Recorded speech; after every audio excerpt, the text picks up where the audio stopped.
You're the one soul I would come up here to collect myself. Mm-hmm.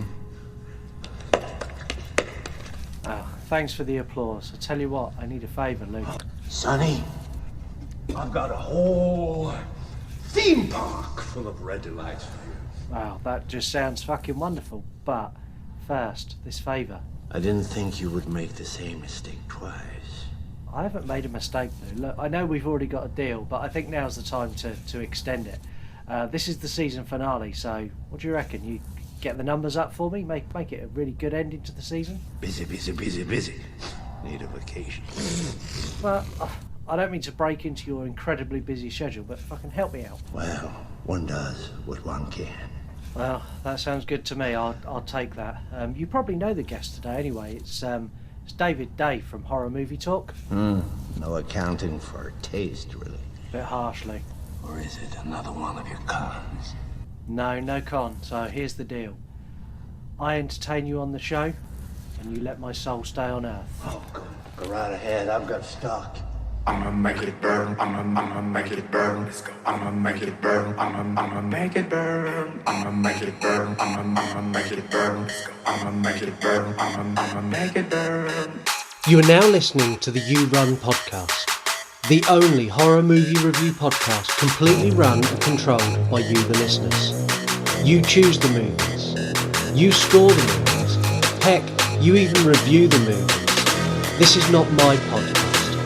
You Run Podcast. I've had to listen to every other episode. You Run Podcast. You fell asleep for a second. I Fell asleep for a minute. Leprechaun! This is going to be a fucking riot. That's right, it is a riot, and it's going to be out of control, out of my control. You run the show. All you need to do is go to our website, yourunpodcast.com. Just make sure you fucking listen, okay? You want to die tonight? I'ma make it burn. Hello, and welcome to the season finale of the You Run podcast. My name is Scott, and for the last time this season, I will take you through the movie you have chosen for me to review. As it's the finale, I felt it was really important to have someone on the show who had the correct qualifications, who knew what they were talking about, knew a lot about horror movies. And I reached out to someone who I've listened to their show for a very, very, very long time. I'm a huge fan, and I'm delighted to welcome a real life professor, Professor David Day, one half of Horror Movie Talk. Welcome to the show. Boy, it sounds like you got the wrong guy. Thanks for having me. I don't know. You're saying all this nice stuff about me, and I don't feel like I'm any of those nice things that you said. But I will. I mean, it's your show, so I'm just gonna take what I can get. Yeah. Well, you are a professor, and you say it at the beginning of your show each week. So, what does your professor? What qualifications have you got? What is that? Yeah, I'm a professor of scare no-nos. So I basically, I can tell you all about things you shouldn't do with scares, and yeah, I don't know what that means. That's just a stolen line from I think it's a Tim and Eric commercial. But your show I love. I've listened to your show for as long as I can remember, and you were the first horror podcast I found that I actually liked. There were so many I listened to and went, and then I got to yours. I was like, these guys do not give a fuck. They just say what they want, and I love that. Well, thank you. It's entertaining because you don't hold anything back, and you get a reasonable amount of backlash for that at times as well. Yeah, actually, interesting timing. As we're recording this, we just released an episode yesterday, our episode on Scream over at Horror Movie Talk, where I actually read a letter from a fan who took issue with some of the words that we used because she's a person with Asperger's, and she told me that it hurt her feelings, and so we had we read her letter on the show, and I read my response, and we do say what we think, and sometimes it's out of ignorance, but we definitely own it, and and we want to hear when people, when we've done wrong, because we want to write it. So that's why it's an interesting thing that you brought this up just now, because we did just do that on our Scream episode.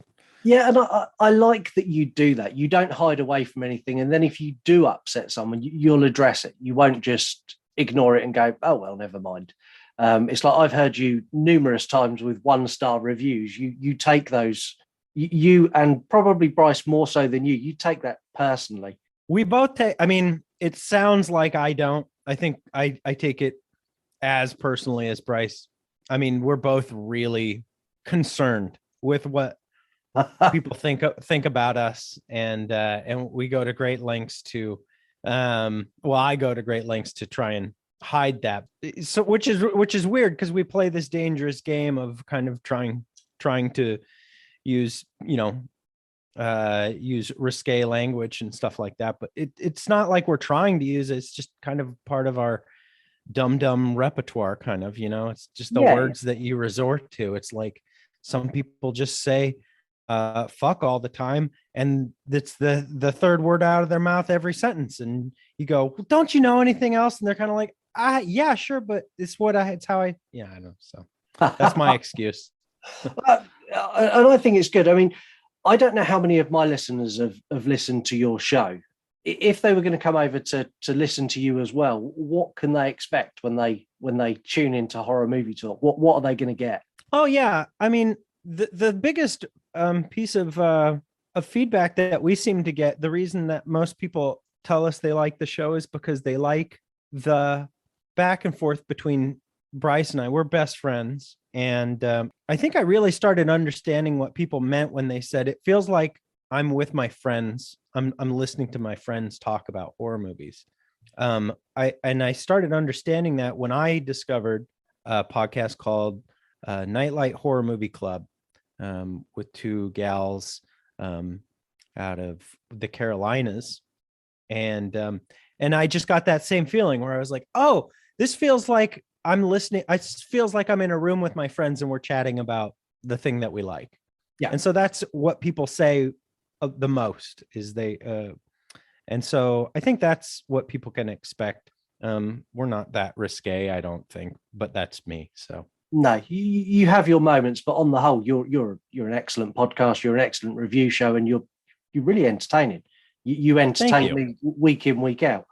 I've still not signed up to your Patreon yet, but that's because I'm poor. I'm a podcaster like you.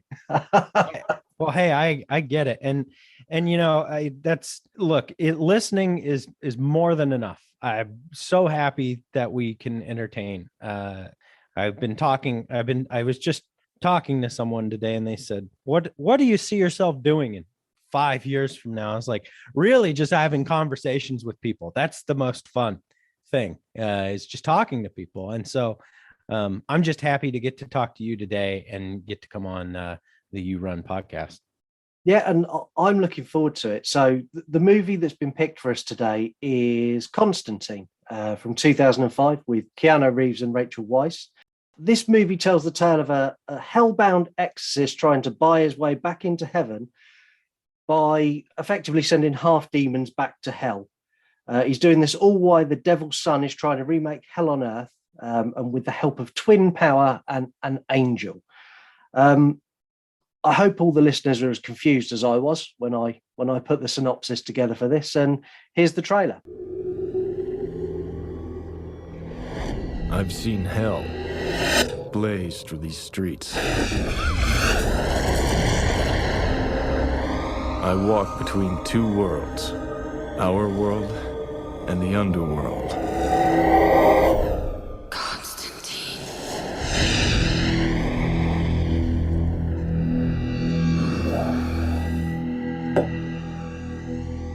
Welcome to my life.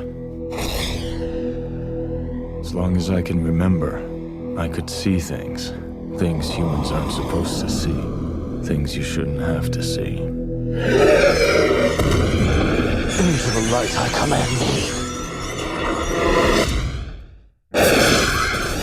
This isn't the usual game, I can feel it. Something's coming.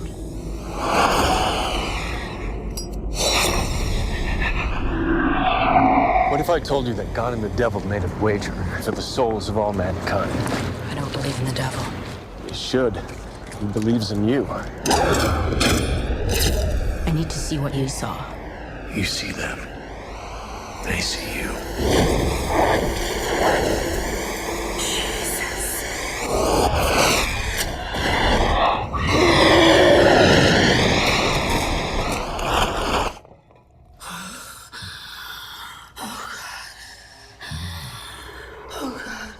Trust me, you don't want to know what's out there. This is Constantine. John Constantine. That was the trailer for Constantine. My opening thoughts on this: Constantine is $100 million DC Comics movie adaptation. It had a huge cast for the time, incredibly heavy on CGI. But because of the huge sums of money they threw at this, the CGI still holds up to be passable and half good today. It's not like watching another movie from 2005 that's full of CGI and you look at it and go, that's shit. It still looks pretty good. It delivers some interesting characters. It's got an interesting take on religion. If you are heavily religious, I imagine this would probably upset you in many, many different various ways. And if you listen to the Misery episode, I'm pretty sure I'll have a message conversation with one of the listeners shortly after this episode airs. In my opinion, it's a very entertaining movie. And if nothing else, it probably deserves a sequel. I'd like to see this sequel. So I saw this in theaters when it first came out with my brother in 2005. And I remember being pretty excited for it. I had never read the comics per se, but I remember being excited about it because Keanu, coming fresh off of The Matrix, probably the second or probably the third one at this point. And this is a very Matrixy kind of role as well. Like this is a very Neo sort of similar, like good guy doing bad guy, good guy doing good, bad things. Yeah. I remember in the theater being like just disappointed when I coming out of here. But you know what, on this and that carried with me strongly, like throughout the years for some reason. And I can't put my finger on why. I come back and I watch it yesterday, and it was like you said. So the CGI, first of all, still holds up really well. The story makes sense and has good stakes. And there's plenty of interesting characters and lots of action. And you know, I mean, I love Rachel Weisz, I love Keanu Reeves, and we even get what's his face, Shia LaBeouf. Yes, LaBeouf. Yes, so, and Tilda Swinton. Yeah, and Gavin Rossdale. Like, oh my God, it's the guy from Bush. And Peter Stormare as well as the devil. Oh, the best performance in the whole movie. Yeah, is what's his name? Peter Stormare. Yeah, Stormare. Yeah, just chef's kiss. Great. But there's something kind of a little too actiony about it for me that I think that's why I didn't like it before. I wanted a horror movie, and this wasn't hard horror. And so I think that's where my initial feeling came from. But it's a fine movie, I think. Now on second viewing, I thought, especially the end. Once the end hits, I was like, wow, that's pretty cool. Yeah, and I think that's why I've got a desire to see a sequel, because they left it so open. I'd like to see a jaded John Constantine, still Keanu Reeves, but now, 30 years later, at the end of his life, and kind of almost like rinse and repeat, but take out a lot of the action and replace it with some real dark horror elements. I think it could be a fantastic film. Yeah, I agree. It feels like an action thriller with some horror elements horned in there to attract the horror crowd. Yeah. And just so much action makes it just my attention just wanes, I think. Well, when we get into a bit more of the movie, I'm sure we're going to touch on that, because I've got some strong comparisons I made with Blade and some other films of that ilk at the same time. Yeah. There's some moments in this that you're like, oh, well, that's ripped directly from Blade, which I think pound for pound is a better version of this movie, with maybe the exception of the end. This has a much stronger end. So the listeners have scored this, and believe it or not, this has scored from the listeners as high as A Nightmare on Elm Street and Misery and The Exorcist. This as high as The Exorcist, yeah. This scored a 9 out of 10 from the listeners. So this is the same score as, it's not higher? No, the same score as The Exorcist, the same score as A Nightmare on Elm Street and Misery, which when I checked it, I was like, wow, this has got a lot of love for this movie that I didn't realize was there. Yeah, I didn't have any idea about that. No. Although I've had people approach me. I had a friend approach me a couple of years ago who I worked with, and he was like, what do you think? Because he knew I had the podcast, and he's like, what do you think about Constantine? And I was like, I hate it.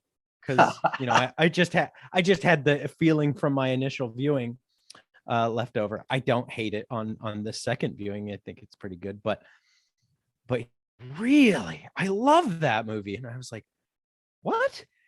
And it just felt so strange to me. I was like, and since then, I think Bryce actually really loves this movie. Really?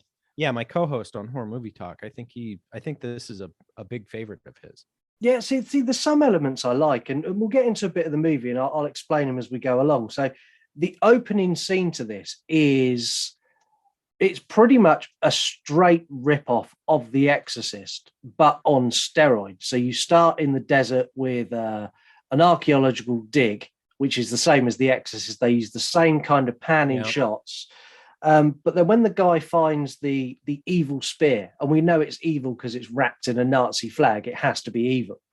And he runs off. He then gets hit by a car, and the car just kind of folds around him, and he jumps away and just keeps going. I was like, shit.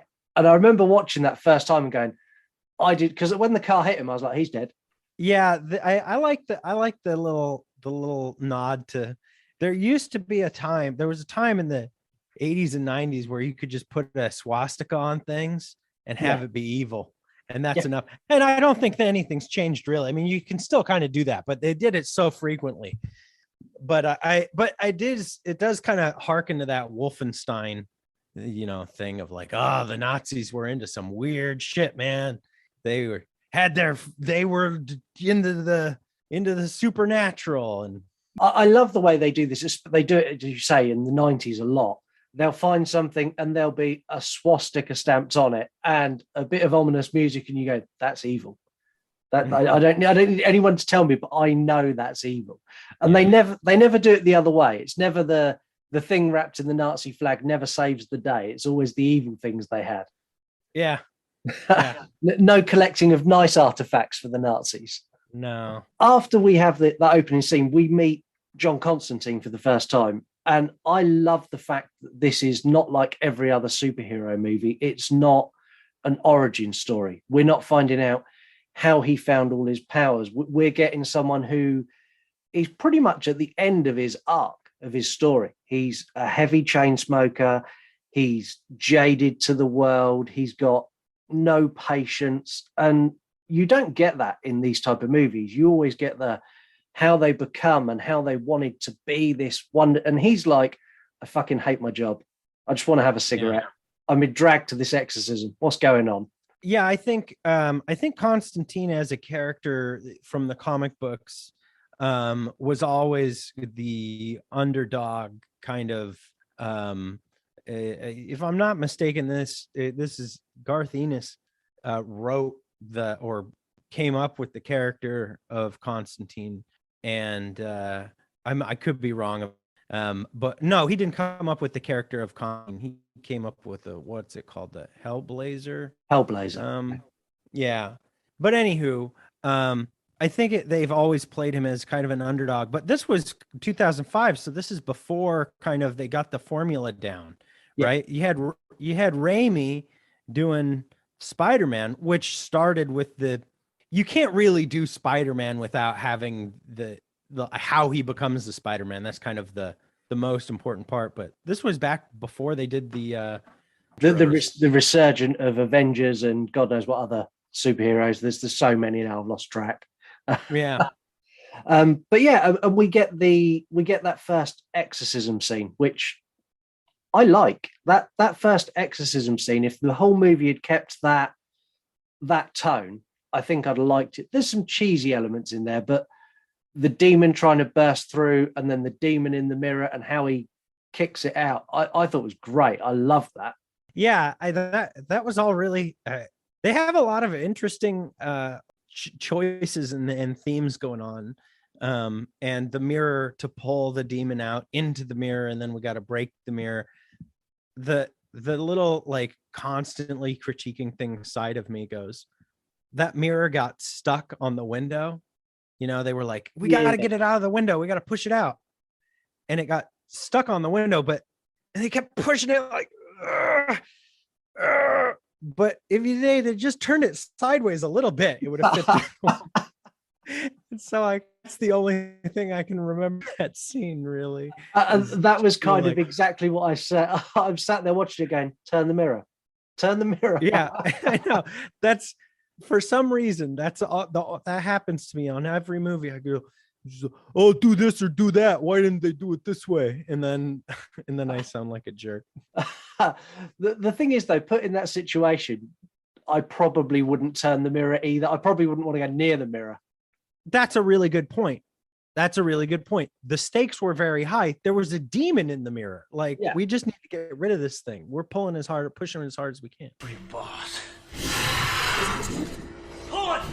After this, we meet Rachel Weisz, and we get a glimpse of what I refer to as twin magic. So her sister is Isabel. She's crazy, I think is the correct term. She's whoa, you're not allowed to say that here. Well, no. See, this is what you just got in trouble for, wasn't it? Yeah, you got to be. It's a constantly moving goalpost. You never know what the word is that you can say. Or okay, no. I think we will say she has mental health issues. There you go. She was committed to a mental health facility. Yeah, where she promptly throws herself off the roof, and her dying wakes her sister up, which is the first sign of twin magic. We also discover why Constantine is so jaded, because he's riddled with cancer, and there's no way back for his cancer. And what is it the nurse says to him? Make some preparations. He's like, well, I don't need to. I know where I'm going. Some foreshadowing there. Yeah, and I love foreshadowing in a movie if it's done well. Yeah, this one has a lot of good like allusions to, what's going to happen before the reveal. Yeah. And they just are constantly revealing a little bit, and they're never. That's actually, now that I didn't realize it about this movie until just now, but they're not. A lot of times in action movies, they fall into this quagmire of telling of like just horrific exposition, where it's just like, oh well, the bomb it's going to go off now, and so what we need to do is go over to the control tower, and then from there we need to press the buttons in this sequence in this specific, and then they just kill you with this exposition. Yeah, instead of just showing it to you or alluding to something. This movie doesn't fall into that trap. It does allude very well. I don't mind things being spelt out, and I've said it on the show before. So in a slasher, I pretty much want it spoon-fed to me. I don't want anything special. I want someone to go around and just hack and slash. That's why I'm watching a slasher. But if I'm watching something that is dealing with religion and things like that, I want to have to think, I want to have to work a little bit, and this movie kind of makes you do that. No, it definitely does, and it has a lot of interesting characters to kind of bounce these things around on, right? Each character is actually pretty interesting, from Midnight to the he's the club owner who has to stay neutral for all these denzians of heaven and hell, and to the other character that I really liked a lot was the collector of biblical artifacts. Oh, That guy, the weapons guy, the guy that's like yeah, Q from Bond. yeah. Yeah. I really liked that role. That was a really cool character. I did, because the Constantine obviously goes to, or he comes around to Constantine's house to kind of tool him up, ready for because Constantine's worked out from this exorcism that the demons are now trying to push through. So this guy comes and trades with him, and Constantine gives him, I don't know what they're called. What is that box thing that he gives him that he turns it over and it makes like a cow noise? Little moo cow sound. I don't know. It's just like a little moo toy. I don't know. Yeah, some little. But he got such a good deal, because he gave him that, and in return he got like what was it? Holy water grenades. He got screech beetles, and he got a dragon's breath flamethrower. I don't know. Is the market for screeching beetles and dragon's breath flamethrowers, is this like a screaming market for those things? I don't know. Maybe the moo toy, maybe he didn't get a good deal. Well, maybe the guy with the moo toy is going, I've done really well here. Yeah, yeah, exactly. Humor me. Don't I always?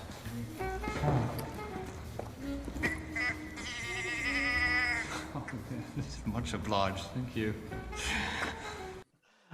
When it got to that point, I did get taken out of it a little bit. It was a little bit like watching a bad rip-off of a Bond movie. Oh, I don't know. I mean, yeah, I can kind of see. I can see your point. For me, it was very video gamey, but not in a terrible way. It was just like, oh, here's what you're gonna, and they all made sense. I mean, what do you use against demons? Holy water. Well, what's the best way to get holy water? Well, a grenade, obviously. So how else would you deliver holy water? Right. I don't got a hose. I'm not going to have a backpack with a hose in it or something like that. So it'd be good to take some of these concepts and port them over to something that's a lot more true horror. So you imagine The Exorcist and they walk in there with holy water grenades. That would have completely changed that final exorcism. well, yeah. Yeah. From here, we get the point where the characters start to come together now, and we meet my favorite character is Gabriel. So John Constantine has a conversation with Gabriel where Gabriel's basically giving him a load of shit for trying to buy his way back into heaven. Constantine's going, well, but I believe I should be able to get in. She's like, you don't believe, that's the difference. It's real. It's not, you don't have to believe, it's true, which puts him in a position where he's fucked. He's whatever he does, he's got no way out of that. Yeah, she gives him the key to that, and that whole thing in the conversation as well, which is everything you've ever done has been for yourself. You haven't been what's the word? The word to describe doing something for someone solely to help them. Selfless. Yeah, you haven't been selfless. Everything you've done has been selfish. And so she kind of describes the fact that you need to help someone, not for your own goodwill, but just to help them. Yeah. And I like that. And I like the fact you've got a parallel scene here where you've got Angela's visiting the priest, and she's asking for a Catholic funeral for her sister who committed suicide. And in the Catholic faith, I've been confirmed. I am a Catholic. I'm not a practicing Catholic, but a little bit in the same way Bryce with his religion, I'm kind of in the same boat with Catholicism. There was a point where I went to church and done all of that, and now I don't. Suicide in the Catholic faith is pretty much a one-way ticket to hell. That there's no forgiving, because you can't be forgiven for that sin because it's too late. You've already died. So she's asking for a Catholic funeral, and the priest basically tells her no. And I like the fact they go really hard. They make the Catholic faith look really harsh in this movie. I don't think you could make this movie about any other Christian religion. Yeah, you could make this about Presbyterians or something like that. No. You need something with a long standing, lots of history and lore and catechism and rules and all these kinds of things. You could probably do something in the Jewish faith or in the Muslim faith as well. But I think obviously, given the long-standing tradition of Catholic horror movies, this probably is the best choice and the really obvious one. Yeah, and let's be honest, if you want to give a faith a kicking in a horror movie, it's Catholic every single time. Yeah, it's the go-to. It's just a dead horse. Everybody can kick that dead horse. It's like, you're touching little kids, Now listen. These are just my opinions, man. No, I mean, to be honest with you, I think the Catholic religion has been a punching bag for ever. Yeah. In film, anyway. In film, they've just been 100%. Well, I could offer something about how a shepherd leads even the most wayward of his flock, but it might sound disingenuous. From here, we get to meet our first real demon as Constantine fights the bug demon. Again, CGI in this is really, really good. He manages to beat him back using the screech beetles. And the only thing I can describe it as, he picks up a lump of wood. It's effectively a baseball bat. Which proves that the best thing to beat back the undead with is a bat and not a spear. Yes, I agree. The long-standing feud between my co-host Bryce and I on Horror Movie Talk has been, he claims that the best weapon in a zombie apocalypse is a spear. And I say that's phooey on that. I say it's a bat. And my reasoning is, first of all, where are you going to get a spear? How many spears have you seen? And he goes, oh, well, you just make one. I go, oh, so you know how to make a spear? And he goes, yeah, you just sharpen a point. Okay, well, where's the thing? Where's the long pointy thing? Where's even the long thing? So first of all, bats are ubiquitous. They're everywhere. And they're not 6 or 7 feet long. So you just, batter up. Everybody can swing a bat and hit a head. Yeah. But he claims you got to spear him in the head. And I'm like, with a 7-foot long pole, you don't have you're not dexterous enough. I'm 100% with you. Bat. If not a bat, a machete. Yes, I'll take a machete. And it's the same principle. It's easy to use and you don't need to practice. And even machetes, you could find way easier than you could a spear. Yeah. Yeah, I mean, let's be honest. Who's got spears lying around in like their kitchen drawer in their shed? No one. No one. Maybe Bryce. Has Bryce got a spear? I don't have any idea. He very well may. And we record at his house, so if I'm gonna find out, I hope it's not suddenly. Yeah. Or actually, I don't care if it is, because I know he doesn't practice with it, so he's not gonna be able. And he's gonna be 7 foot away from you anyway, trying to poke at you with it. Yeah, I'll just run at him. I'll just, do what a zombie would do and completely negate the whole reason for his weapon. I loved this bug demon. Yeah, this thing was so cool, mostly in how it showed up. It was like the first thing you see is a raven, and you're like, it's nighttime. Why is there a bird flying by him? And then a rat running through the gutter, and you're like, what is happening? Yeah. And then this huge bug demon shows up. Yeah, leans over and goes, can I have a light? Yeah. Yeah, that's right. I like the way I like the way he departs even better, where Constantine kind of uses the screech beetle and his bat, the superior weapon to a spear, to knock him into the road. And then he gets hit by a truck. Yeah, and the trucks is like a la Men in Black, is all covered in goop. Yeah, that's a great way to kill a demon. Uh, and unique to this film. I don't think I've ever seen that in another film. That's a complete unique one. And I think the thing I liked the most about the demon was that it wasn't like a bug. It wasn't like a large bug. It was a demon made of bugs. Yeah. So when he hits it, he's kind of the bat goes through it and bits of it fall off. And then he shakes the screech beetle and it all kind of bursts apart and then comes back together when the beetle starts making. It was a really good effect. See, I'm impressed with people like you who are able to. I'm not able to keep track of things that happen in movies too quickly, which is awkward given the fact that I have a podcast about reviewing movies. But you're like, oh, he used the screech beetle. And if I couldn't have told you that he did that. I knew he hit it with a bat a couple times. I didn't realize he was using the screech beetle thing. And I think this is why I don't like action movies, is because things happen so quickly and they cut around. And I assume at some point in that fight, he brought out the box with the beetle in it. And there was a meaningful, albeit very short look to go like, oh, look, he's using the screech beetle that I just missed because all these cuts are happening so quickly. I like a fast-paced movie and I like a fast-paced horror. I'm not a huge action fan. I'm not going to lie. It's something that I can take it. If it's on and there's nothing else, I'll watch it. If not, I'm not that bothered. I won't go and seek out an action movie.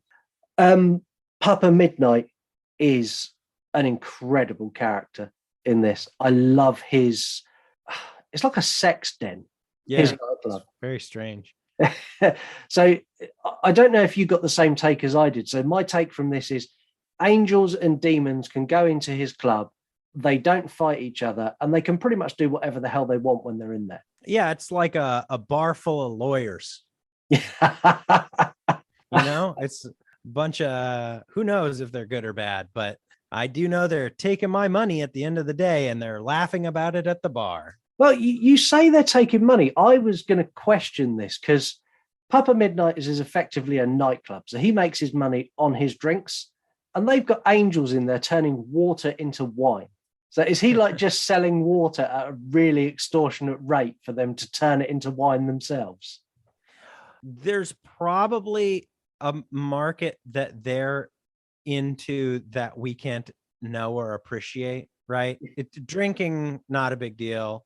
How drunk can a demon get that's gonna make a demon? How great is that going to be? There's probably like other things that we just don't know or understand that's happening in that club, which is probably why you got the impression that it was a sex den, right? Because it felt more than, it felt so exclusive and rare and weird. Yeah, it feels like we've all done it at one point in our life where you walk into that club or that bar and you walk in and go, ooh, this is a bit odd. Yeah. But again, I think I'd like to go to Papa Midnight's just to have a look, have a wander around. Go sit in the chair. No, I'm going to give the chair a miss. Why is he keeping the chair? Why is he keeping the chair in the club? Seems like such a bad idea. No one's allowed to sit in the chair. Yeah, but he keeps it in a bumping nightclub. Yeah. Somebody's going to accidentally sit in that chair. Yes, and someone's going to have too much water turned into wine and just like chill out in the chair, and it's not going to end well. It seems like his whole role in that club is just making sure people don't sit in the chair. I need to use the chair. John, forgetting the fact that it would almost certainly kill you, you know I am neutral. I like the way how you get in the club as well, where they've got the card entry system. The tarot. You hold up a card and you need to guess what's on it. And this, I think Shia LaBeouf comes into his own in this, where he goes in and is like, it's two frogs on a bench. And then tries to push his way past the doorman after he gets it wrong. Yeah. Shia LaBeouf is he's very early Shia LaBeouf in this movie. He's very fresh faced with a lot of vim and vigor. Cute, kind of, I'm the plucky sidekick. Very, very much so. And I think that it was probably this role that helped him land Transformers. Oh yeah. No, yeah, you're probably right. Because what was that? 2008? Yeah. 7? Boy, he's got that little scallywag cap on. Yeah. I don't know what you call those caps. Flat cap. Flat cap. There Yeah. you go. But yeah, I like his character because he really, really, really just wants to be John Constantine. Yeah, I mean he's the little bit of comic relief that we get, and he's great. It's amazing when you can get like a young kid to be the sole piece of comic relief to a movie. I mean, Keanu has a few like little quippy lines the way Keanu does, but really all the comic relief is coming from Shia. Yeah, and he again, he does a good job. I like him as an actor. I think he's very underrated. Yeah, me too. I think there's a show. I can't remember if it's show or movie. I watched a decent amount of it called Honey Do or something like that, starring Shia. What? I'll look it up and then I'll. Yeah, Honey Boy. It's it's dark. Is it? It's very recent. 2019 Shia movie. Yeah, he's started doing things that he just likes or he's just fitted really well for, and it is real dark and weird. I'm going to add that to a watch list because I like him and I'd like to see him do something a little bit more gritty than Transformers. It's a drama, but it's a good one, Honey Boy. Okay, no, actually, I'm writing it down now. Sorry, listeners, this is just us chatting now. What? Oh, this is Kramer. Chaz Kramer, asshole. We get a scene where John Constantine destroys so many demons, which I think devalued how powerful demons are when they come to take Angela. This is where we get a bit of backstory of John. So the demons tried to take Angela. And I love this scene because everything goes, it's all brightly lit and then slowly everything gets dark. And Constantine's like, oh, you might want to cover your eyes. She's like, why? He's like, suit yourself. And then he just like blasts the sky with this fire. And when the sky lights up, there must be, I don't know, 50, 60 demons in the sky that all burn to ash. And then when the ash is falling down, everything slowly like flickers back on. And yeah, I thought that looked great. Yeah, I mean, it is pretty stunning how well this movie holds up visually, especially considering how much they lean on the CGI. And but yeah, they do a real good job. Another one, it actually kind of reminds me a little bit of Dark City. Have you ever seen Dark City? Yes. And I think that might be a part of what I didn't like about this movie to begin with is the palette. The color palette for this movie is like orange. It's just like dusk or dawn all the time. Similar to the way Dark City was just dark all the time. But yeah, similarly, like they both hold up really well considering their age. Yeah, they do. This one, also the depiction of hell in this, I think is fantastic. That is such good, because John Constantine goes to hell with the help of a cat. So he's going to hell to prove to Angela that Isabel killed herself. And he uses a cat as a portal. I don't necessarily have an issue with cats, but I think they're evil. They're not like a dog. A dog loves you. Cats are users. You're saying some conflicting things here. I don't have an issue with cats, but they're evil. They are. I think they are evil. I'm not a cat person. And this film confirms it for me. He uses a cat as a gateway to hell. Well, I mean, maybe it's just, no, because there's all kinds of things that he was looking at. He's just like, this will be the easiest way. Yeah, the cat's the quickest. Cool. Yeah, like you could get to hell all kinds of ways. It's just cats are, faster. Yeah, exactly. And you can definitely get to hell in all kinds of ways. I'm pretty sure at some point I've booked my ticket. I'm sure I've got a seat waiting for me somewhere. Don't say that. Christ. But the depiction of hell is incredible. Looks like the fallout of a nuclear blast. You've got blazing winds and it looks hot, and everywhere that Constantine's walking, you've got demons kind of stalking him. That depiction of hell is probably one of the best I've seen in a movie. Yeah, it definitely reminded me of that dream sequence in Terminator 2 where she gets blown apart holding onto the fence. Yeah. Except just all the time. Yeah. Just that, but all the time. Yeah. And that looks good. And that is a scary depiction of hell. And that's kind of in my head, that's kind of how I would see it if it exists. I'm not even convinced it does, but hey. Have the scariest? Yeah, that's actually a good question. Is this the scariest depiction of hell that you can think of? I think if there is a hell, and I don't know whether there is, I would imagine that the hell is personal for every person. Right. If there is an all-powerful evil being that takes your soul if you're bad, and they then torture you for it, that is going to be whatever your personal torture may be. But this one works the best for you in terms of visual depictions. Visual depictions, yeah, because if hell is individual for each individual person, that's very hard to put across on screen. Whereas this is very much a very generic picture of hell, but done in a very good way. Yeah, a hellish landscape. Yeah. For me, the 98 movie What Dreams May Come with Robin Williams and Cuba Gooding Jr. is like the scariest version of hell I can think of, which I think is also really super Catholic. And it follows like Dante's Inferno or Dante. Yeah. Seven levels of hell. Yeah. It kind of follows that structure. If you haven't seen What Dreams May Come, man, fabulous version of hell. If it exists, I've become really skeptical in my as I've got older in life. When I was much younger, I very much believed in heaven and hell, and as I've got older, I've gone from not sure to now it's a case of I don't not believe.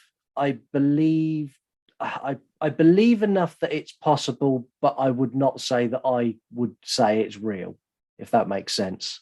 I mean, it's obviously not really knowable, but I mean, the best that I can do, that I can come up with is, it may exist. And I don't want to go there if it does, but I think plenty of people do an excellent job of bringing about their own personal heaven or hell while they're alive, and that's a good enough determiner for me as to whether or not it's real. Because we've all met that person who in their life you're like, oh, they're in hell, or they're doing really good. So and I'd like to think that my show and your show bring people a little bit of happiness and keep them in that good space. Yeah, hopefully. Yeah, that's the goal. Makes me happy. Yeah, and doing the show makes me happy. And yeah, if it makes other people happy, that's a bonus. If not, I'm happy, so never mind. Right, exactly. We now get a bit of a backstory of Constantine, which again is almost a straight rip-off of The Exorcist, where you see he's seeing things, and then they do this quick cut scene where they're almost mirror images of the tests from The Exorcist, where he's laid on a table and he's being shock therapy and everything else. And then it shows you that he committed suicide and died and went to hell and then was brought back by the paramedics, right. Which is how he knows he's got a one-way ticket to hell. We also find out that the devil will come and collect John Constantine's soul himself because he feels he's been cheated.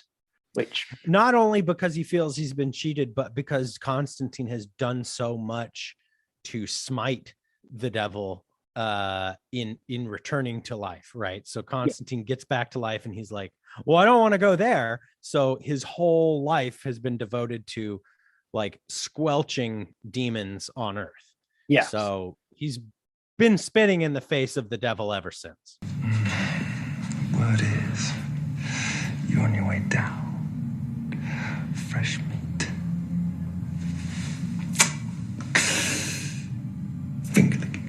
Yeah, and for a man who's got terminal cancer and not very long left, that's starting to become very apparent now that he's concerned that his time is nearly up and the devil's going to get him. and he's going to extraordinary lengths now to make sure that doesn't happen. And he even says it in the film. He says, if the devil was coming for you, what would you do? Yeah, I mean, I do probably what Constantine's doing, or try my best to, and end up looking like a crazy person. Because if you try and do what Constantine does in this movie, go ahead and try and acquire a screech beetle. see how that makes you look. Ask for, hit somebody up on the streets and be like, you got any holy water grenades? And then watch them report you. But in the mix of all of this, John Constantine has, through various different ways, has worked out that the devil's son is trying to come back to Earth. And to do that, he needs a powerful psychic, which is part of the twin magic, which is Angela. But he doesn't know where this is going to happen. So as they're leaving a building, Angela gets snatched by demons. And he goes to see a demon named Balthazar, who we met earlier in the nightclub, he's just a smarmy arsehole. I really didn't like this guy. And John Constantine turns up at his place of work. I couldn't work out if he's a lawyer or if he's a politician, but he sits somewhere in that instantly dislikable character. But yeah, John Constantine turns up and beats him up with brass knuckles with crosses on the knuckles. Oh yes, this was Gavin Rossdale. Yeah, this is the lead singer of Bush. Is it real? I didn't realize it was Is it really? Yeah. Oh wow. Yeah, that's Gwen Stefani's ex-husband. Handsome man. Very handsome man. Not so handsome after he's been beaten with some brass knuckles. No, yeah, and once he's had his skin flayed off from holy water. Yeah. But yeah, I think this is maybe like the let's see his IMDb here. This is aside from the bling ring, this is his only decent site. Yeah, this is basically his only big theatrical film that he's done. But he was in the Bling Ring as well in 2014. Okay, and I like him in this. He plays smarmy, horrible character who needed to be punched really, really well. Yeah. It's interesting because I think, if I recall, and it's been, a long time, but if I recall, a lot of Bush's videos had a lot of like biblical, their music videos specifically had like, I think Gavin even himself had wings in a couple of his videos, like an angel. I guess maybe this just appealed to what he was after. Oh, he was in Zoolander as well. Never mind. A uncredited role in Zoolander. Huh. I've not watched that for ages. I might have to watch that again and see if I can spot him. Yeah, me too. We lead now to the final scenes of the movie. So John now goes back to the club to use the chair. And this time Midnight lets him use the chair. The chair sucked. What? In terms of what? Well, in the terms of the fact that it was an old electric chair, and when Constantine's put in it, he basically has all of the effect of being in the electric chair to get the vision of where all the demons are. It's not a nice place to sit.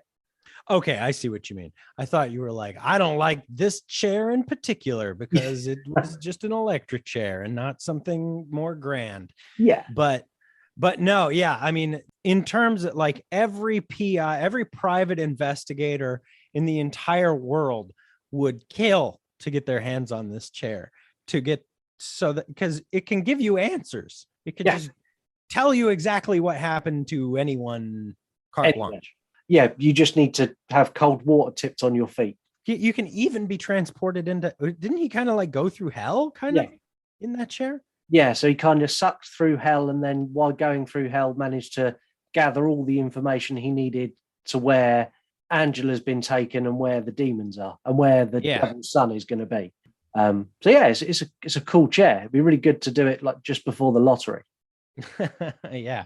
I don't know if it works that way. Do you suppose it works in a forward way? Can you tell the future with the chair or just the past? If you can tell the future, I want to sit in the chair. Time's just a construct, man. Of course you can tell the future. If you can see into the past, then you can see into the future. let's hope so, because my seeing into the future is this episode gets really, really, really good numbers and lots of listeners. That's tons, yeah, hundreds, thousands, billions. Yeah, we will replace Joe Rogan on Spotify shortly. Bingo. He teams up with Chaz now, so he lets Shyla come with him, and they head off to the hospital where the demons are holed up. And this is where we get Chaz goes and puts the holy water in the sprinkler system, and this was the great rip-off from Blade. Yeah. So Constantine walks in and he sets off the sprinklers, and all the demons start melting. And then, if you've seen the opening fight scene in the club of Blade, this is that scene again. Is it Blade or is it Blade 2? I think it's Blade. It may be Blade 2. There's a club scene in both of them, I think. All right, I'm going to look it up now. Yeah, because I know there's a club scene in the first one, and I'm sure there's one in the second one, because he's got the like the golden, it's like a cross-shaped shotgun. The Blade version is a much more badass version. Yeah.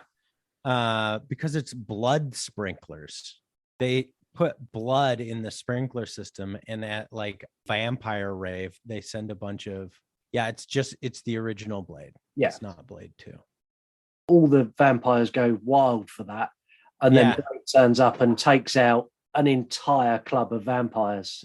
Where in Constantine, it's like it's like a little conference room full of demons. Well, a lot of this movie is so Matrixy. Like, I'm just like, oh, that feels like a boardroom from the office building in the Matrix. Yeah. In the Matrix movie, where like it feels like a room on the way to the helicopter room. Yeah. You know, where they're firing the Gatling gun at him and stuff like that. Yeah, very, very much so. And that scene, he dispatches all of those demons in seconds. That scene is so quick. Yeah. There's no messing in that scene. And they get to Angela really, really easily, which I was kind of like, oh, okay. If that's it, that's a little bit disappointing. And they try doing they try casting the devil's son out of Angela because he's in her now. He's possessing her. And long and short of it, he kills Chaz, which I was like, no. That's the comic relief is now gone. You've killed the comic relief.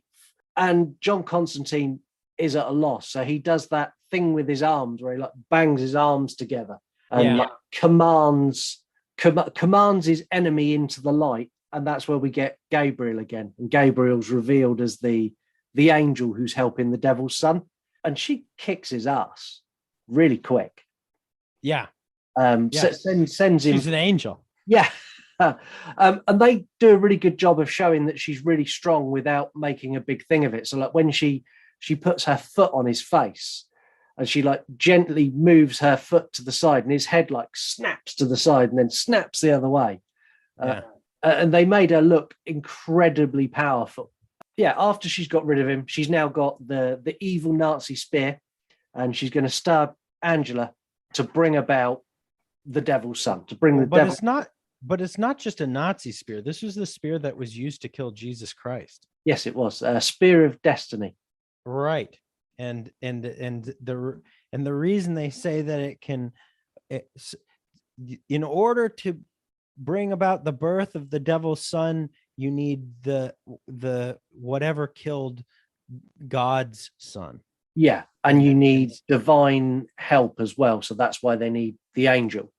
Right. The angel it's basically God needs to make this happen, and the angel doing that is a hand of God, effectively.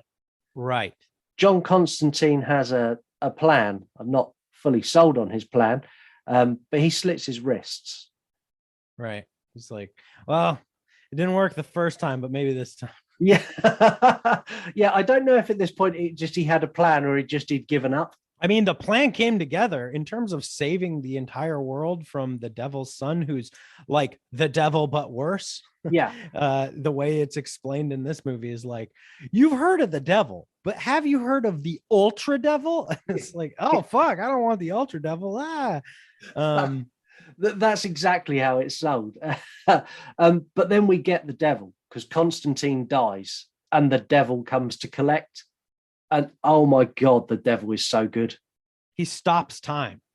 So like Gabriel's coming down with the spear, about ready to help the devil's son be born out of what's her face, out of Rachel Weisz, who, by the way, we haven't even gone goo goo gaga over Rachel Weisz. I love her so much. She's so pretty. Yeah, she is incredibly hot. And I miss her. I feel like I haven't seen her in anything. And I thought that last night as I was watching the movie, and then I remembered, oh, she's in all of Yorgos Lanthimos' things. So The Favorite, and I think she was in The Lobster. The Favorite was a Academy Award winner. But anywho, so the devil stops time, and just right before his son's about to be born, and he's like, Constantine, I'm gonna finally, I get to come see you, huh? Gonna take you away. Yeah, and Constantine's like, well, you can, but first, how's the family? Because your son's in there with Gabriel, and the devil's like, well, no accounting for taste. He's like, yeah, and they've got the spear of destiny, and all of a sudden the devil's like, oh no. Yeah, and the scene where he breaks through, smashes the doors and walks through where you've got the pieces of glass are floating because time is still stopped, and they're just hitting his head and like bouncing off. It looks great. Yeah, it's I gotta say, the performance of what's his name, the devil? Peter Stormare. He is so convincingly evil in this, like, but not just evil, like he's very like charismatic and gross. He's like all these things. He's gross, but he's like charming. Yeah, and he's evil without being. He's evil without being in your face. He doesn't turn up and go, "I'm going to take your soul." He turns up and goes, "Hi, John. How you doing? I see you've slit your wrist there. Do you want a cigarette? I'll light it for you." He's kind of a nice guy, but he's really not, and he pulls that off perfectly. Yeah, it's not Tim Curry in what is it, Legend or whatever it is. It's not the devil with horns. It's the devil in a white suit, but barefoot and with goop coming off of his feet. It's just like off-putting and strange, and like, oh yeah, that's kind of perverse and weird. That's the devil. And now when you cut it deep, you cut the tendons. Finger movement goes out the window. Let me help you. Yeah, and I buy him as the devil. I think big time. One of the best depictions of Satan, because he's scarier than a guy rocking up with big horns and fire breathing out of his eyes. And this is the guy who I'm more scared of this guy than I am of the guy with the horns. Totally agree. Yeah, Peter Stormare kills it. This is I don't know how happy he is to hear people say this, but this is the part he was born to play, baby. Like, this is it. If he's listening now, he's gone, damn it. Oh man, the devil, huh? Jesus Christ, could be anybody but the fucking actual devil. The devil deals with this situation in what has been a quite a long movie. It's a 2-hour movie, so we're like an hour and 50 minutes up to this point, and the devil ends a 2-hour movie in about 5 minutes. He literally pushes Gabriel away. He grabs his son in Rachel Weisz and sends his son straight back to hell. He then burns all the wings off of Gabriel and then goes strolling back in to collect John. Now, does he? Okay, yes, he does burn the wings off of Gabriel. He like makes a move on Gabriel, and she's like, fuck you, buddy. God's got my back. And he's like, apparently he doesn't, because watch this. And then I love that scene where she realizes that she's been forsaken by God, and she's like, oh no. And then he gets to take her wings. It's like, ooh. Yeah, because she goes to punch him, and then all of a sudden, like, her hand stops on a magical barrier, and the devil's like, "You're fucked." Yeah. I will smite thee in his honor.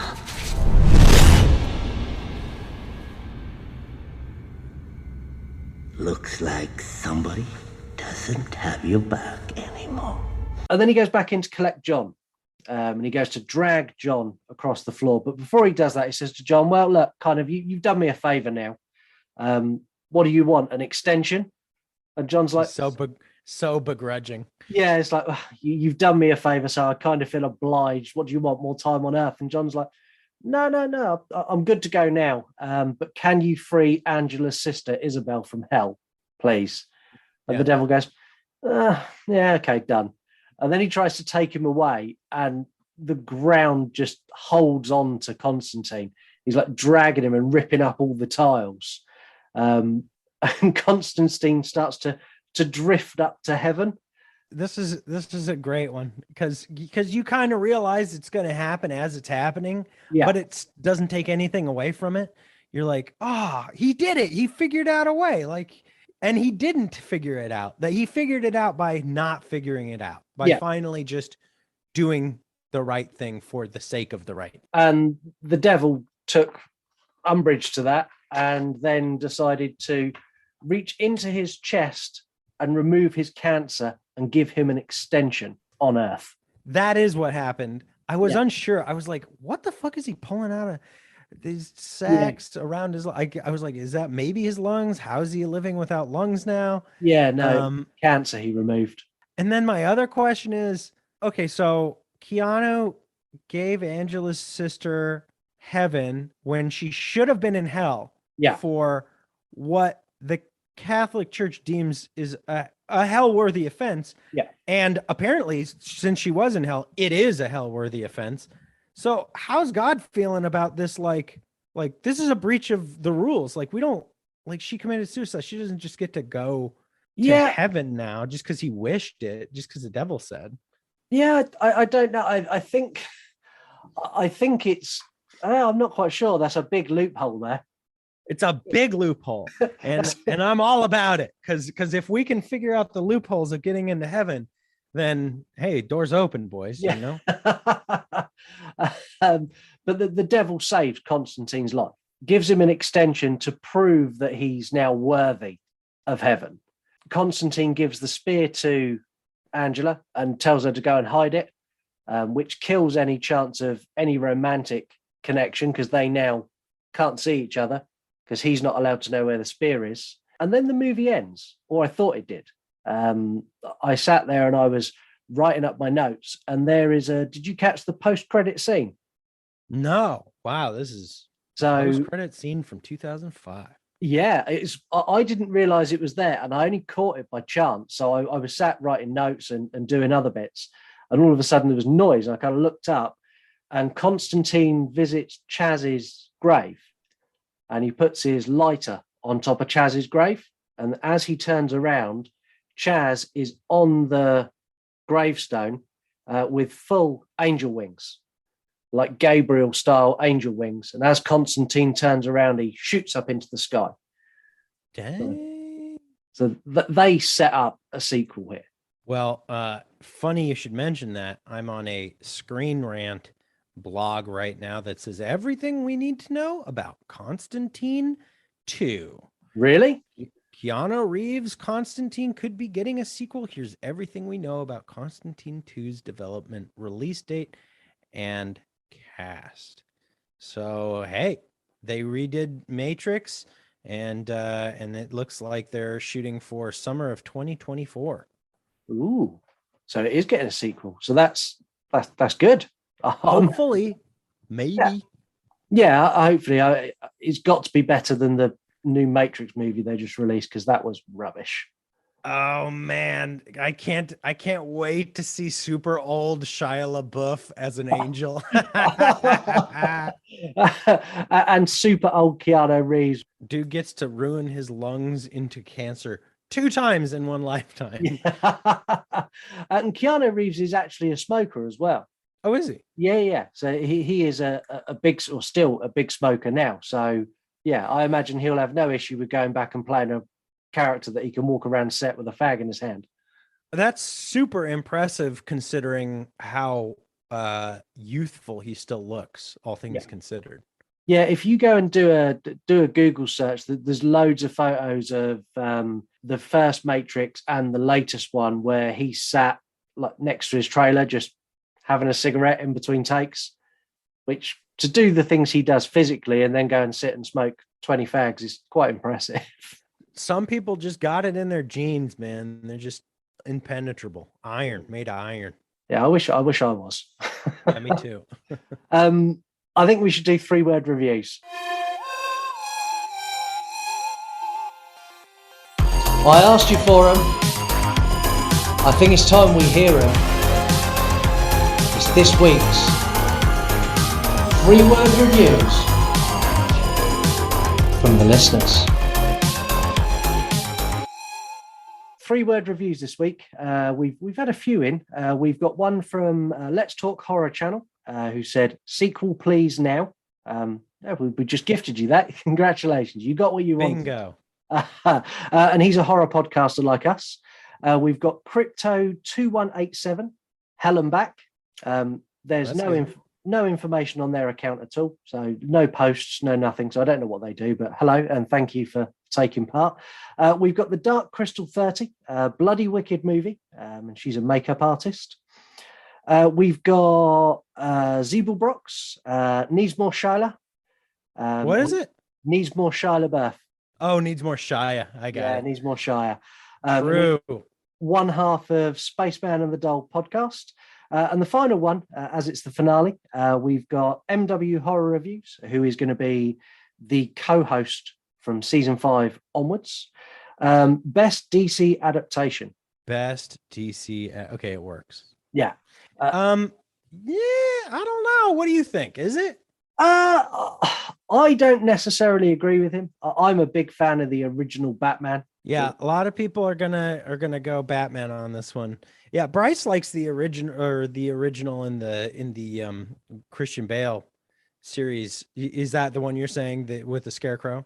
Yeah, I like that one. I also like the very original with Michael Keaton and Jack Nicholson. Yeah, with Jack Nicholson as the Joker. Yeah. No, that's a fabulous one. What about with Arnold? Everybody chill. That had probably the biggest cast of any movie, and it's one of the worst movies ever. Cool party. And didn't it have what's her name? Played Poison Ivy. Uma Thurman. Uma Thurman in it as well. Yeah. So you've got Uma Thurman, you've got Arnold here. Who played Batman in that? Was that George Clooney in that one? No. Oh, was it? Hang on. Now we gotta. What was that? Begin? No. It was Forever. Batman Forever. Batman Forever. Let's see here. So we have. Oh, it was Val Kilmer. That's right. As Batman. Dang, this is the craziest cast. Tommy Lee Jones is Two-Face. Jim Carrey as the Riddler. No, this isn't it. So this is Batman Begins is what we were referring to. And it has Schwarzenegger, you were right, Clooney, Uma Thurman, Alicia Silverstone, and Elle Macpherson. Like, wow, it's just got tons and tons and tons of big names. So. Yeah, and the money they spent on that for it to be such a flop. Everybody chill. Into facts this week. So we've had some facts in for the listeners. They've only gone and done it. The listeners have given us a fact. First fact this week comes from Kate Love 119. The Spear of Destiny is the same prop used in Hellboy. Really? Yeah, exactly the same prop. So it was the same prop they used in Hellboy. It's the same bit of kit. That's a really cool. I like those kinds of pieces of trivia because, like, what is it? Chucky's eyes and the face behind, like the animatronic face behind Chucky in Child's Play, was then used for the Crypt Keeper. Oh wow! So those are the same blue eyes. Oh, that's cool. I didn't know that. Yeah. This one I like, and I'm so glad they didn't do it. So Jason's Funtime Movie Party. Originally, they wanted Satan to wear a full-on leather daddy outfit with a dog collar. Peter Stormare flat out refused, and they went with a white suit, which was his suggestion. It was also his suggestion to have tar dripping from the devil's feet. Yeah, that's such a good choice. Yeah. Could you imagine and that again, but him in like a leather daddy bondage gear? It just wouldn't work. I don't know. I think that'd be great too. I could also see him showing up as the nihilist from the Big Lebowski that he played. Yeah. We are nihilist Lebowski. The Nazi flag was destroyed after filming to stop it falling into the hand of neo-Nazis. What? Wow, that's crazy. Yeah, the director insisted that the flag was destroyed and there was nothing left that anyone could get hold of it. You know what? That's probably, my first reaction was like, who's gonna be looking for a Nazi flag? And then I was like, oh yeah, of course neo-Nazis would love to get their hands on a Nazi flag. Yeah, from a movie. It's like a Nazi flag with prestige. Yeah. This is the one from Constantine. Yeah. And I've got the one from Indiana Jones. The coolest Nazi in the room. The original script for Hell was literally a big black space with oil on the floor. That's a lot like what their depiction of Hell and the Beyond. Yeah. And I think that would have worked, but I liked what they'd done better. I think what they'd done made it look a lot worse. Super impressive the way they chose to do it in this film with all the just the constant wind, and it just seems like but more than that, like coming back from hell in this movie makes you believe how terrible hell was, because every time he comes back, he's smoking. Yeah, he's literally smoking, and she touches him and she's like, you're hot. We nearly got two other actors played Constantine, neither of which I think would have done as well. Mel Gibson and Kevin Spacey were both considered for the role of Constantine. Ooh, yeah, neither of those make sense. No, I can't see Mel Gibson pulling it off at all. And Kevin Spacey maybe as the devil, but definitely not as Constantine. I mean, Mel Gibson is like the biggest Catholic in Hollywood, I suppose. So maybe that was the thought behind that. Yeah, he's got some very, very strong views. They're probably not best to put in a Catholic style movie. Probably not. Yeah, probably not. Fuck ups in this. There was one that just niggled at me, and this is not one I've gone and found. This is one that I spotted and just annoyed me all the way through. Is the conflicting messages when you're in the conversations about how life works. So you've got lots of conversations with Midnight where he's going, everyone has a choice, John. And Gabriel's mirroring that and saying, no, that everyone's got a choice. And then they talk about it's destiny. So you've got this undertone of everyone has a choice and they can change the things that are going to happen. And then in the next sentence, someone said, well, it's the destiny. There's nothing you can do about that. You can't have both. It's either choice or destiny. They can't both exist in the same movie. Yeah, that's a direct conflict of suggestion. Yeah, there's a scene. It's I think it's in Midnight's Club where you've got Midnight says everyone has a choice, John, and then like 2 seconds later, Balthazar goes, well, it's everyone's destiny. You can't do anything about it, John. It's like, which is it? Make your mind up. That's a good point. Time for a little reminder of our giveaway.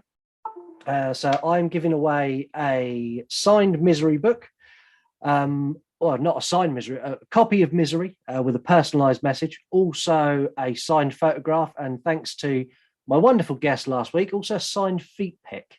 So that's a treat for all of you. To enter, all you need to do is ring in to the show.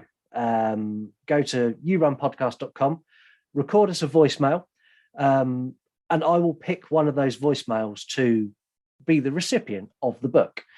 We have had 2 voicemails in so far, which is great because I'm recording this like 2 days after I released that episode, which is awesome. I'm going to play you the two now. I'm going to get your take on which one's your favorite, and then we'll go from there. So, is there any chance that I get to see your feet on this stream, because we're in a Zoom call together? Yeah, we are. No, I mean, no, my feet are staying firmly away. They come out for anyone who wins the book. You can call in though. just seems like, I mean, it's like midnight where you are. It just seems like a good thing to do right now. Well, it's 1:30 in the morning where I am now. Oh well, even better. Your decision making should be just garbage by now. So here's the first message. Oh, Scott, it's your number one fan here. Elise, horror review girl, you simply have to give me the book because I want to read it after your episode, and I'm your number one fan, Mr. Man. Come on, Scott. Wow. Good impression. I like it. Yeah, you like that one? And I've got one more. So these are the first two that have entered. So here we go. Hey, Scott. It's me, your number one fan, Lady fucking Crisis. Seriously, that episode was hilarious. You and Heather always crack me up. But I am your number one fan, and I deserve that fucking misery book. And when I win that book, I don't want just your autograph. I want a picture thrown in there of your beautiful, gorgeous, well-groomed feet. Yes, I need that foot photo. I need it. You know, I was thinking about crazy fans, and one of my favorite Bill Murray movies is What About Bob? And the one scene that came to mind when I was thinking about how much I wanted this book was when he says, I'm doing the work. I'm baby stepping. Gimme, gimme, gimme. I need. I deserve that book. You know I do, Scott. Love ya. I think she got that quote wrong. I think he says, I want, I need. Oh dear. I don't know. I want. I think. Well, both on point. Same. They both got the misery theme down.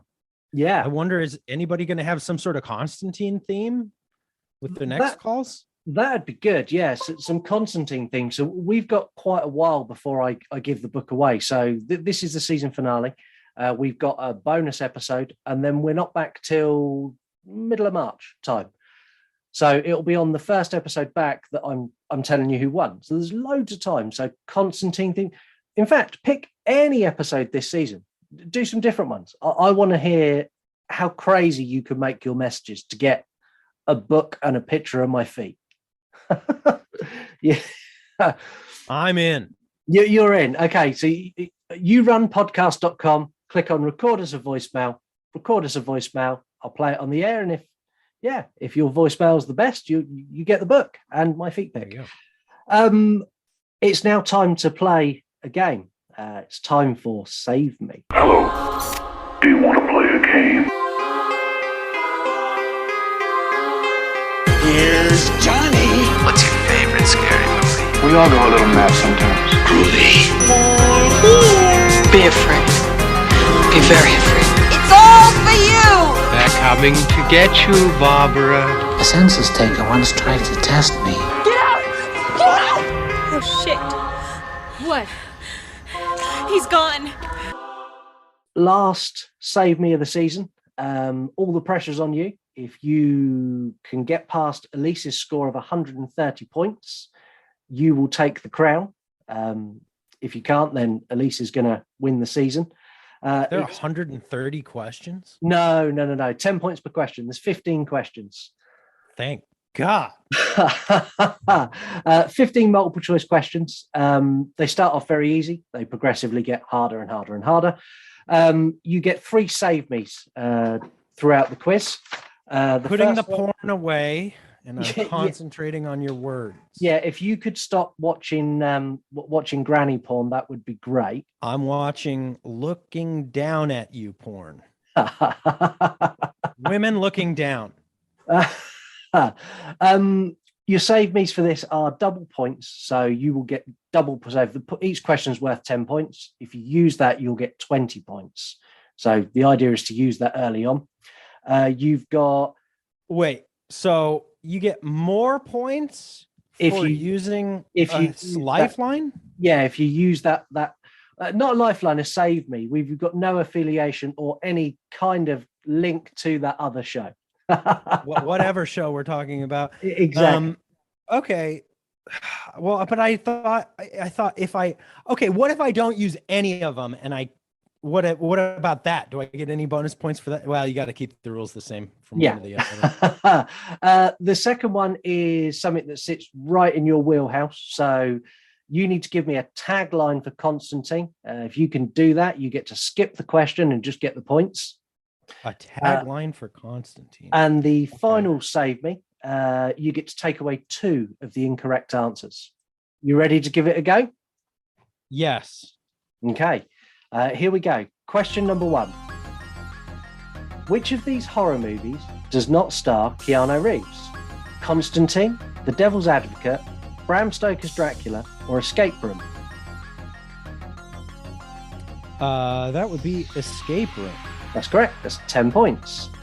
I was going to say, this movie is very similar to Devil's Advocate. Yeah. Very similar. Yeah, very, very similar movie. Question number 2. In Interview with the Vampire, who plays the vampire Lestat? Christian Slater, Antonio Banderas, Tom Cruise, or Brad Pitt? Which person plays which vampire? The vampire Lestat. It's been so long since I have no idea the names of them. You've got your save me's there if you need it. So yeah, I gotta use one. I have no idea what their names are. So you're going to use, obviously you're not going to use double points. If you don't know what it is, that's kind of a waste. You've got tagline to skip it or take away 2 of the wrong answers. Tagline to skip it. Okay, what's your tagline? Hell has no fury like Shia LaBeouf. That's good enough for me. And it really doesn't, because he went to heaven. That's 10 points. You're on 20 points. Question number 3. Happy Death Day is a horror ripoff of what movie? Ghostbusters, Groundhog Day, Zombieland, or Little Shop of Horrors? I'm going to use the double points. Okay, so you'll get 20 points for this if you get it right. It's Groundhog Day. It is. So you're on 40 points now. You've got one save me left. You're on question 4. Okay. If you get to question 5, you're safe there. So you're doing well. So question number 4. Which horror movie sees Quentin Tarantino and George Clooney play brothers? From Dusk Till Dawn, Fright Night, Return of the Killer Tomatoes, or Ready or Not? It's funny because Return of the Killer Tomatoes 2 is what's his face is Clooney's first movie, I think. But this is going to be From Dusk Till Dawn. It is. You're now on 50 points. Question number 5. If you get this one correct, you're safe, and you will always have 50. Well, you'll always have 60 points. And I know this is a movie you've got strong feelings about. What year was The Babadook released? 2014, 2015, 2016, or 2017? We just released our review of this. I feel like it's wait, you spaced them out? Not at all. You put them all right together. This makes it very hard. I think it's 14. We'll go with 14.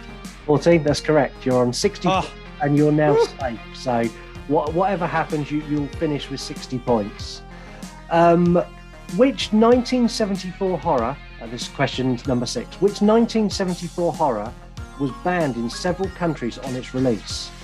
Frightmare, The Texas Chainsaw Massacre, The Ghost Galleon, or The Thirsty Dead? That's Texas Chainsaw. That is. That's 70 points. Question number 7. How many movies has Tony Todd played Candyman? 2, 3, 4, or 5? Oh my God. I don't have any idea. So he's been in the first one. I'm pretty sure he was in the second one. I don't even know if he was in this most recent. I don't even know if Tony Todd is still alive. Yeah, he's still alive. than he was in this most recent one because they had a cameo, I'm sure. So I think it's around 3, but let's use one of those thingos. Okay, so the last one you've got left is take away 2 wrong answers. So that leaves you with, how many times have you played Candyman? 4 or 5? I don't even know how many Candyman movies there are.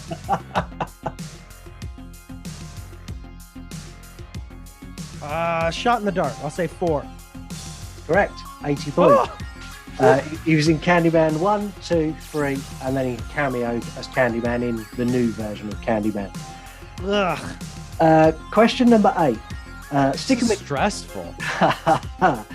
Sticking with Tony Todd, which franchise does he play Mr. William Bloodworth? Hatchet, Final Destination, The Crow, or Scream? Hatchet? Final Destination, The Crow, or Scream? I haven't seen The Crow in so long. I know it's not Scream.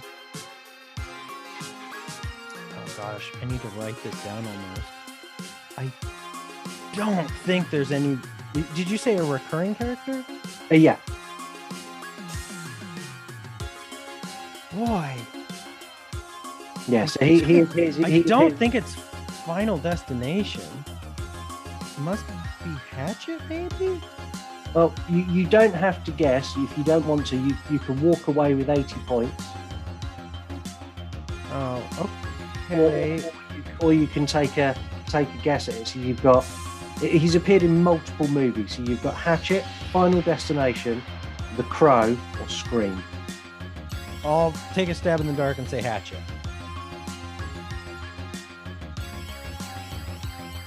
Game over.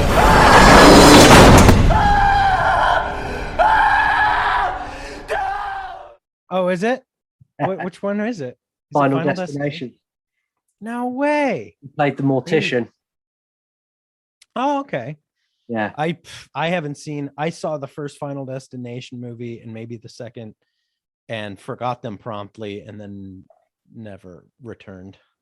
Yeah, they're about to release a new one, I believe. I think there's a new one coming out next year. The Final Destination 7 or 8 or. I don't know how far they've gone in that franchise. It's like, stop now. What is that? What is that genre of movie? You know, what is that? It's not a slasher. It's no. It kind of sits somewhere between a paranormal horror and a slasher. It's kind of like the ghost is the slasher, because the kills are really inventive. Like in the first one, the bathtub kill, where he's like gets wrapped up in the shower cord and his feet are on the soap. That's a great kill. In a slasher movie, that'd be awesome. But yeah, it's just weird. Yeah, I feel like it's almost like gore porn, like the what Hostel and like Saw and all those like mid 2000s movies kind of, and obviously Final Destination, like I feel like it's Saw and Hostel were both infinitely better than Final Destination, I think. Yeah, probably. Yeah. Hostel in particular, I really like Hostel. Yeah, but I think Hostel's better than Saw, in my for my taste. But I think Hostel's good because of the just the pure switch you get, where it doesn't show you what you're getting, and then all of a sudden it turns and you go, fuck. Oh, wow. David Day, 60 points, 5th place. Into final thoughts. So for me, it's an enjoyable movie with some really good elements. It's got some touches of horror, but I don't really deem this as a proper horror movie. There's some great characters. Gabriel and the devil are standouts. I mean, the devil is outstanding. I would say go and watch it. I think everyone needs to watch it once. One or two things: you're either going to really like it, or you're going to be. I don't think I found anyone who really hates this movie. Yeah, no, I think this is a really solid I mean, this is a solid general audience's sort of movie. It's actiony. It's got plenty of religious themes, and it's got Keanu Reeves, Tilda Swinton, Shia LaBeouf, and what's her name? Rachel Weisz. Rachel Weisz. I mean, it stands up visually, and the story is good. Yeah, I agree with you though. I wouldn't classify this as hard, quote unquote, hard horror. No. But they don't all need to be hard horror, you know? I mean, No, it is what it is. Yeah, I think I would have liked to have seen some darker elements in this. I think they would have worked. But they didn't do it. If you want to watch this now, in the UK, it's free on Amazon Prime. In the US, I think you can rent this for like $2 or $3 pretty much everywhere. It's available wherever you need. This is available for free on HBO Max right now in the US. Oh, there we go. So it's available free in the US and in the UK. So great time to go and watch it. As for the movie scores, I'm going to give this a 7 out of 10. It's above average, but it didn't blow me away. For how scary it is, it's a 3 out of 10. It's really not very scary. Yeah, overall, I'd give this about a 6 or a 7. Right around there. It's a fine movie. It's not super duper up my alley, but they don't need to be. And it didn't, I wasn't mercilessly checking my watch like I do with a lot of the movies I have to watch. So, good movie. In terms of just scariness, it's a 2. It's not spooky. No. At all. It's not spooky at all. It does have some jump scares and some pretty scary looking demons. Yeah, and I think if they had took this in a slightly different direction, they could have made this a really scary movie. If they'd have lent more into the horror and less into the action, this could have been really, really scary. That they could have I agree. Pushed those demons to do a lot worse things and took out some of the action scenes and made it sort of being captured or dragged off by demons. They could have made it a lot scarier, but they spent $100 million on a comic book adaptation in 2005. They wanted as many people to see this as possible. Yeah. Yeah, exactly. That's it. That is the end of our season. A huge thank you for you for coming on. Thank you, David. Oh, hey, thank you for having me. Yeah, I really appreciate it. This is fun. And your show was a big inspiration for me getting started. When I first started, I reached out to you and I kind of said, hey, look, I've done like 3 episodes. I've got like 15 people who have listened. What do you think? And I never for a second thought I'd ever get a reply. And almost straight away, you replied and were like, hey, thanks for listening to the show. I'll give an episode a listen. And I was like, yeah, that was really polite. He's never going to come back to me. And then like an hour later, you come back and went, yeah, it's really good, but you need to do this and you need to do that. And you actually helped me, that blew my mind as like new to podcasting that someone helped me. I like doing all this stuff, and it means a lot that people enjoy our stuff enough to do it themselves and then, make more good stuff, and I'm happy to help in any way I can. Anybody who needs my help, I just like doing this, talking about horror movies. So yeah. And the goal is one day to come into a large sum of money from an uncle or an auntie that I've never met, and I do this all the time. That's the dream. No, it's nice. It's a nice little fire to keep lit underneath your butt, but it's not going to keep you warm on those cold nights. No, it's definitely not. Anyone who goes into making a podcast with the goal of in 6 months is going to be huge and I'm going to have loads of money. And I've spoken to people who believe. Hey, listen, it happens. It does. It happens. Not to you and me. No, exactly. We still need to do the full-time job and all the other gump that comes with it. Yeah. We will be back on the 20th of this month with a special episode, as requested by all of you. Mark and Elise are back together after their appearance on YouTube, and they are going to argue their way through the Texas Chainsaw Massacre coming to Netflix.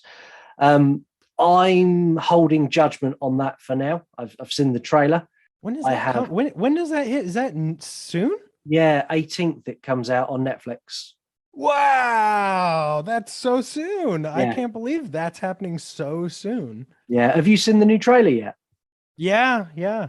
What's your initial take? Have you gone, well, I like it, or did you do what I done and went, Evil Dies Tonight? I mean, okay. There are so many redos of Texas Chainsaw, and some of them are actually pretty good. And could we use more good ones? Sure. Okay. I just hope it's good. Yeah. I hope it is. I mean, 2003 remake was really good. I really enjoyed that. That has like my all-time babe of all time in it. That has Diora Baird in it. For those of you who don't know who Diora Baird is, go and Google her. She's quite a looker. Yeah, she is.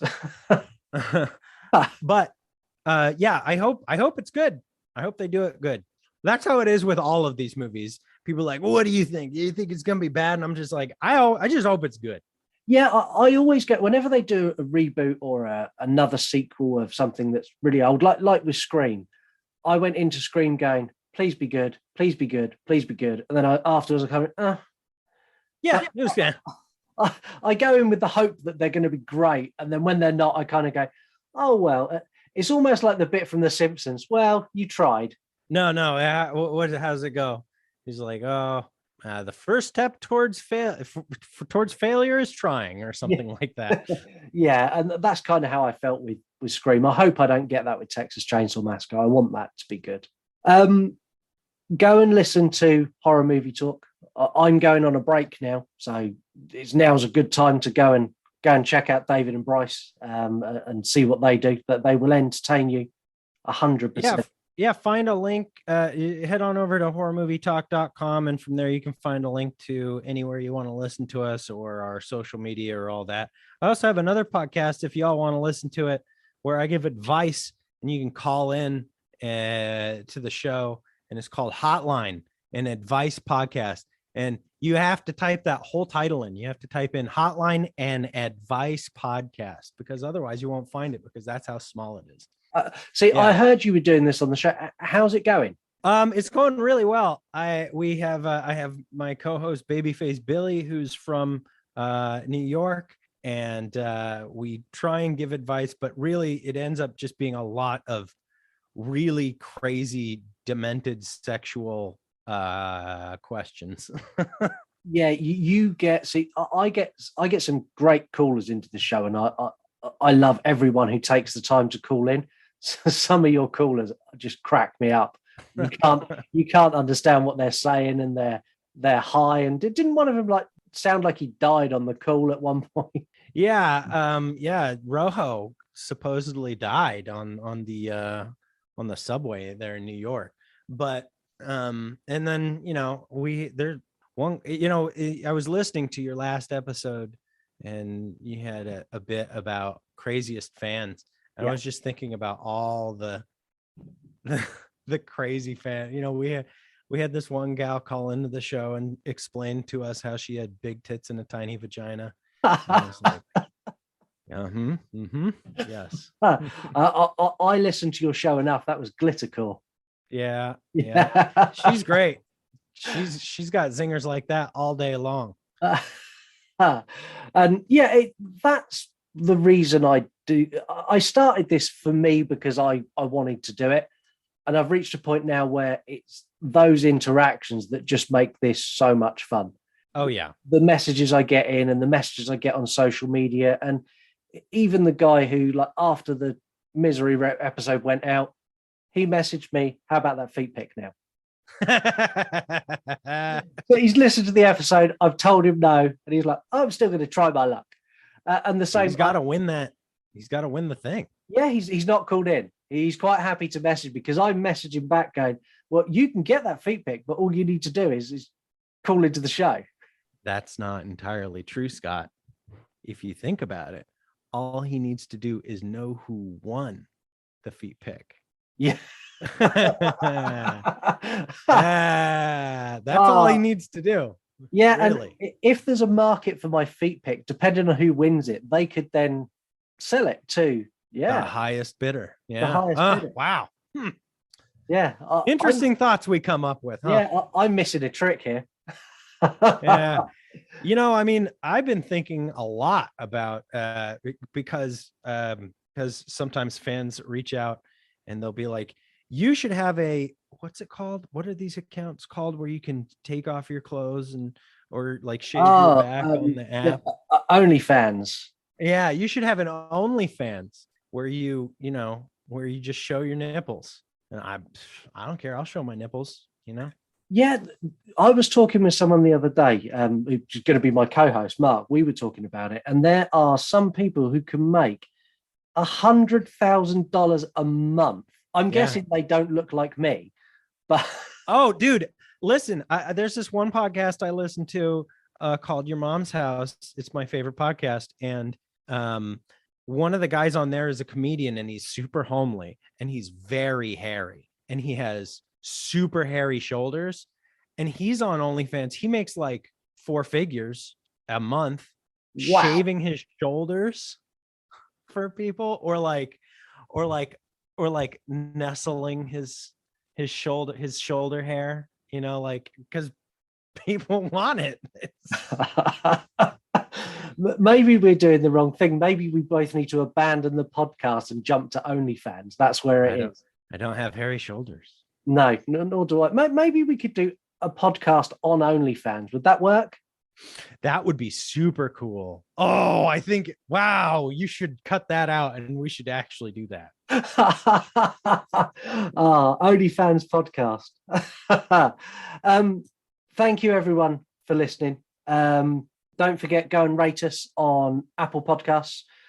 We've had loads of 5-star reviews lately, which is brilliant. Keep them coming. I don't care if you write anything. If you want to, brilliant, thank you. But just click 5 stars and submit. Same now on Spotify. You can give us a 5-star rating on there. Do that as well. David will tell you, it makes such a difference to how well the show performs. Yeah, it's a big deal, and you can really help Scott out a lot by just dropping him a 5-star review and saying some nice words on there, and that goes a long way. Yeah, it does a huge way. Thank you all for listening, and I guess I'll catch you soon.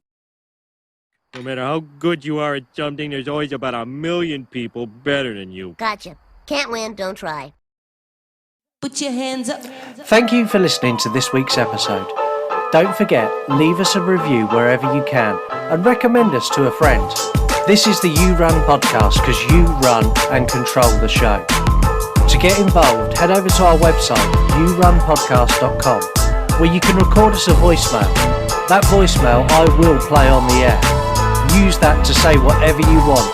Are we good? Are we bad? Do you want a movie review? It's up to you. This is your show.